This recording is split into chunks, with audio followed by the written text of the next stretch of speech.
What's up guys? නම ලී. අද උදේ මගේ personal training session එක cancel වුණා. ඒ නිසා මට දවල් වෙනකන් time තියෙනවා පොඩි වීඩියෝ එකක් දැක් හදාගන්න.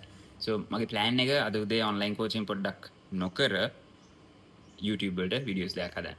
බලමු මට මේක කරගන්න පුළුවන් වේද කියලා. මම කියනවා මෙයාගේ ඇඟේ පෙනුමේ වෙනසක් තියෙනවා. fat අඩුවීමක් පේනවා ඇඟ දිහා බැලුවම. හැබැයි බර එක තැන. මේ සිටුවේෂන් එකේදී අපි මොකද්ද කරන්න ඕනේ? ඒ වගේම මේ සිටුවේෂන් එකත් අපි එක්ස්ප්ලেইন කරමු. මොනවා හන්දද මේක වෙන්නේ කියලා. Okay? Let's get right to it. Okay. So මෙහෙමයි. ඔයා දැන් ඉන්න සිටුවේෂන් එකේ ඔයාගේ ඇඟට වෙන්නේ ඔයාගේ ඇඟ recomposition එක කරා යනවා. ඒ කියන්නේ ඔයාගේ muscle percentage එක ටික ටික වැඩි වෙනවා, fat percentage එක ටික ටික අඩු වෙනවා.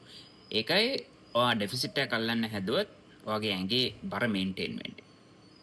එක පැත්තකින් ඔයාගේ ඩෙෆිසිට් එක ගොඩක් පොඩි. ඒ පොඩි ඩෙෆිසිට් එක හන්ද තමයි ඔයාට actually පොඩි හරි fat loss difference එකක් ඇඟේ පේන්නේ. ඩෙෆිසිට් එකක් තියෙනවා but it's small. ඔයා ගොඩක් දුරට ඔයාගේ ඩෙෆිසිට් එකේ මුල් අවදියේ ඉන්නේ. ඒ නිසා තව ටික කාලයක් දෙන්න. හදිස්සි වෙලා එකපාර කැලරීස් කපන්න යන්න එපා. තව සතියක් ඔයාගේ ඩයට් එකේ consistency එක බලන්න. කැලරීස් ඔයා consistently ගන්නවද? ප්‍රෝටීන් ඔයා consistently ගන්නවද? මේ දෙක තමයි ගොඩක් වෙලාවට අවුල් යන්නේ. especially calories. Okay? So calorie intake එක බලන්න. සමහර අය calories ගන්නකොට ගෙදර එලවලු වලට දාන තෙල් කිරි මොනිටර් කරන්නේ නැහැ. උතන ගොඩක් ලංකාවට කෙලවෙන තැන. right? උදේ බොන තේකේ සීනි එක නෙමෙයි මෙතන ප්‍රශ්නේ guys. because මම දන්න සමහර අය සීනි ඕනවලට ඩීමනයිස් කරනවා. සීනි කිව්වහම බයක් වෙනවා. right? නෑ සීනි බය වෙන්න අවශ්‍ය දෙයක් නෙමෙයි. ඔයාලට දිය වැඩියව තියෙනවා නම් එතකොට සීනි ගැන බය වෙන්න. එහෙම නැත්තම් බය වෙන්න ඕනේ නෑ.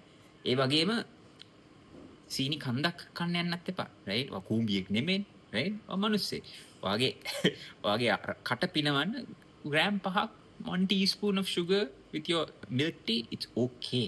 එතන ඔයා milk tea එකෙන් කැලරි 150 200ක් ගත්තත් ඔයාට ඒක ඔයාගේ total කැලරි budget එක ඇතුලේ තියාගෙන ඔයාට ඒක enjoy කරන්න පුළුවන්.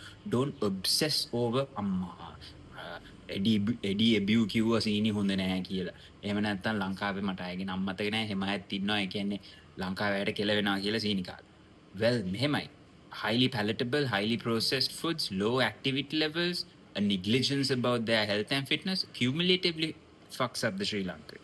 Not just one individual ingredient. අපි එහෙම එක ingredient එකක් demonize කරන නරකයි මගේ perspective එක. Similarly, අපි එක exercise එක demonize කරන්නේ නැහැ. අපි ඒකේ pros and cons අපි ඒක apply කරන්න කොතනටද නැද්ද කියලා බලනවා but inherently exercise එක නරක වෙන්නේ නැහැ. right? නහයෙන් push up එහෙම ගහන්න බෑනේ.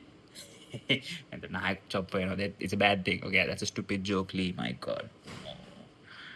මේක මම videos කරන්න බැරි. මම මොකක්ද ගොන් කතාවක් කියන ඊට පස්සේ ඒක delete කරලා දාන මම මේක delete කරන්නේ මම මේක දානවා. You need to see how gong I am. Okay. Anyway. දැන් මොකද මම කියේ හදිස්සි වෙන්න එපා. calories track කරලා බලන්න. ඔයාගේ කැම බීම් වලට දාන ingredients උත් පොඩ්ඩක් බලන්න. ඔයා මොනවා හරි track කරන්න නැති දෙයක් තියෙනවද කියලා. ඒ ටික ඔයා තව සතියක් කන්සිස්ටන්ට්ලි කරන් යන්න ඔයාගේ weight එක ගොඩක් දුරට drop වෙයි. drop වුනේ නැත්නම් එන් අදහස් වෙන්නේ සරල දෙයක් ඔයාගේ calorie intake එක maintenance intake එකක් ඔයා හිතන තරම් deficit එකක් ඇති කරලා නැහැ. එතකොට ඔතනදී කරන්න ඕනේ 5% වගේ 5%. 10% ගන්නකො ලේසියට ඔක 2000න් 10% කියන්නේ 200. ඒකෙන් අපි ඒක භාගයට බෙදුවොත් 100 calories. right? 5 to 10% කියවම 100 to 200 calories වගේ ඔයා අඩු කරන්නේ. 5% පැත්තට බර වෙන්න ඔයා. okay? 100 calories අඩු කරලා තව දවස් 5ක් විතර බලන්න. ඔය කාලෙදී වගේ weight එකත් drop වෙන්න පටන් ගන්නවා. තව දෙයක් කියන්න ඕනේ මම කිව්වත් දන්නේ නැහැ. I say a lot of dumb shit so I'll just say it again. If I have, I'll edit it out. තව දෙයක් තමයි ඔයා කැලරි හිඟයක ඉන්නේ ඔයා පළවෙනි සතියේදී ග්‍රෑම් 500ක් වගේ අඩු කරලා තියෙනවා. This is a really good fat loss, right? සතියකට ග්‍රෑම් 500ක් fat අඩු වෙනවා කියන එක. හැබැයි ඔයාගේ ඇඟේ එදා මෙෂර් කරනකොට water weight එක වැඩි වෙලා. දැන් අපි දන්නවා සාමාන්‍යයෙන් අපේ ඇඟේ water weight එක කිලෝවක් එකමාරක් දෙකක් එහෙම යන්න පුළුවන්. right? එතකොට ඔයා සතියකට ග්‍රෑම් 500ක් අඩු කරලා පළවෙනි සති දෙකේම ඔයා ග්‍රෑම් 250 500 අඩු වෙගෙන එනවා. fat loss එක හරියට කරන් යනවා. you're doing everything right. but water weight එක fluctuate වෙන හන්ද ඔයා scale එක උඩ නැග්ගාම ඔයාට ඒක පේන්නේ නැහැ. හැබැයි ඔයා ඇඳුමක් ඇඳහම ඔයාට ඒක පේනවා. මොකද ඇඟේ තැන් තැන් වලින් fat පොඩ බැහැලා. ඔයාගේ ඇඟ වෙනදට වඩා සැහැල්ලුයි. weight එක අඩු වෙන්නේ නැහැ. ඒත් visible changes තියෙනවා. දැන් මං හිතනවා ඔයගොල්ලෝ දන්නවා මොකද්ද මෙතන වෙන්නේ මේ වගේ සිටුේෂන් එකකදී මොකක්ද ඊගාවට කරන්න ඕනේ. දැන් අද වීඩියෝ එක enjoy කරා නම් ඔයාලටත් මේ වගේ question එකකට answers ඕන නම් videos හරහා පල්ලෙහා කමෙන්ට් සෙක්ෂන් එකේ කමෙන්ට්ස් දාන්න.